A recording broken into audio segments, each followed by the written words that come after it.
চট্টগ্রামে সর্বশেষ ২০২২ সালের জনশুমারির তথ্য অনুযায়ী চট্টগ্রামে মোট জনসংখ্যা ৯১,৬০,৪৬৫ জন। ২০১১ সালে চট্টগ্রামের জনসংখ্যা ছিল ৭৬,১৬,০০০ জন। ১০ বছরে জেলার জনসংখ্যা বেড়েছে ১৫,৫৩,০০০। আজ দুপুরে চট্টগ্রাম সার্কিট হাউসে জনশুমারি ও গৃহগণনা ২০২২-এর জেলা রিপোর্ট প্রকাশনা অনুষ্ঠানে এ তথ্য জানান জেলা পরিসংখ্যান কার্যালয়ের উপপরিচালক মোহাম্মদ ওয়াহিদুর রহমান। প্রধান অতিথি ছিলেন জেলা প্রশাসক আবুল বাশার মোহাম্মদ ফখরুজ্জামান। ওয়েবসাইট থেকে কিন্তু যে কেউ এটা হার্ড কপি এখন যেহেতু প্রধানমন্ত্রী স্মার্ট বাংলাদেশ ঘোষণা দিয়েছেন। পরিসংখ্যান ও তথ্য ব্যবস্থাপনা বিভাগের যুগ্ম সচিব দেবদুলাল ভট্টাচার্যের সভাপতিত্বে অনুষ্ঠানে বিশেষ অতিথি ছিলেন চন্দন কুমার পোদ্দার ছাড়াও সরকারের বিভিন্ন প্রতিষ্ঠানের প্রতিনিধি এবং গণমাধ্যম কর্মীরা।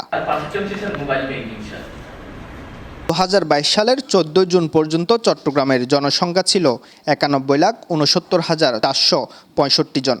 এর মধ্যে পল্লী অঞ্চলের জনসংখ্যা ৪২,৮৪,২৪৯ জন এবং শহর অঞ্চলের জনসংখ্যা ৪৮,৮৫,২১৬ জন। ২০১১ সালে ছিল ১৪৪২ জন। জেলার জনসংখ্যার বার্ষিক গড় বৃদ্ধির হার ১.৬৫%। ২০১১ সালে এই হার ছিল ১.৪০%। নিউজ ডেস্ক, দৈনিক আজাদী।